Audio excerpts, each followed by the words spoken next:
In the 1970s, 23 million homeless pets were killed each year in the United States, 112 for every 1,000 people in the country, a miserable 12% save rate.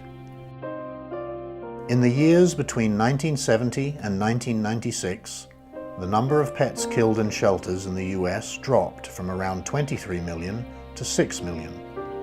That meant the lives of an estimated 42% of homeless pets were being saved.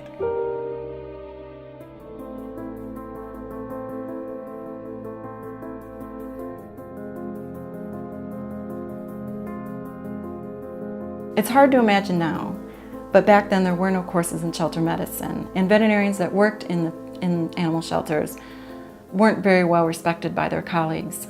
Things began to change in the late 90s, and one of those changes was MADDIE'S Fund developed our veterinary school guidelines for colleges of veterinary medicine to apply for shelter medicine training grants. Another milestone was the ASPCA partnered with Cornell University to develop the very first course in shelter medicine taught by Dr. Lila Miller and Dr. Jan Scarlett. In the 1970s, we were still at a time when we had dog pounds, and the status of dogs and cats was not nearly as high in the public eye. And so we still had dogs and cats being euthanized. There just was no shelter medicine as we understand shelter medicine today. Well, MADDIE'S Fund's initial goal was to try to create a no-kill nation and to basically achieve a status where we can guarantee all the healthy and treatable dogs and cats a loving home. We had to have the medical expertise that knew the specialties required in a shelter environment. In 1999, MADDIE'S Fund awarded a grant to fund the country's first shelter medicine residency program at UC Davis. Today, all but 9 of the nation's veterinary colleges have received funding for sheltering education from MADDIE'S Fund.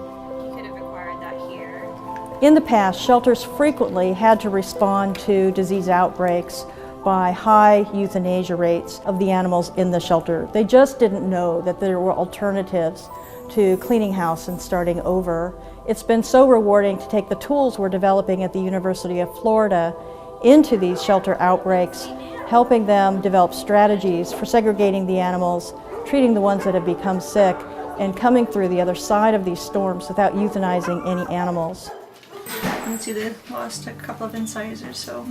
Perhaps the most valuable assistance shelters get from shelter medicine programs is not what to do in response to an outbreak, but how to prevent one from happening at all. And this guy's only 2'2", so you can feel hopeful. Today, hundreds of communities across the United States are saving more than 90% of their homeless cats and dogs. Shelter adoption has risen in popularity, now accounting for nearly 1/3 the acquisition of a new family dog or cat. A survey was done of people throughout America about what they think shelters and rescues should be all about. 71% said that they believe that shelters should be rehoming agencies, that they should not kill animals that are healthy and treatable. I think you absolutely can't divorce shelter medicine from the goal of a no-kill America. And I say this as someone who, when I started the residency, I didn't believe in the goal of a no-kill America. I wanted it, but I didn't believe it could happen. And the residency and the experiences that it's enabled me to have has turned me into a fervent believer.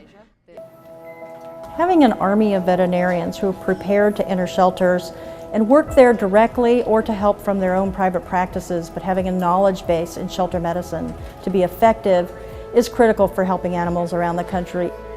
Despite its incredible growth, shelter medicine is still a field with vast unexplored opportunity. What remains to be done? And what will the continued growth of shelter medicine mean for homeless pets? In the last decade, shelter medicine programs have really looked at training students and trainees in the art of shelter medicine practice. But I think that there's also an element now of trying to bridge that gap between our colleagues that are working in private practice and then our colleagues that are really staying in shelter medicine practice. What we hope to do at MADDIE'S Fund is to learn from everybody's experience and empower people to do a better job. It is up to all of us working together to do that better job by carrying this vision into the future.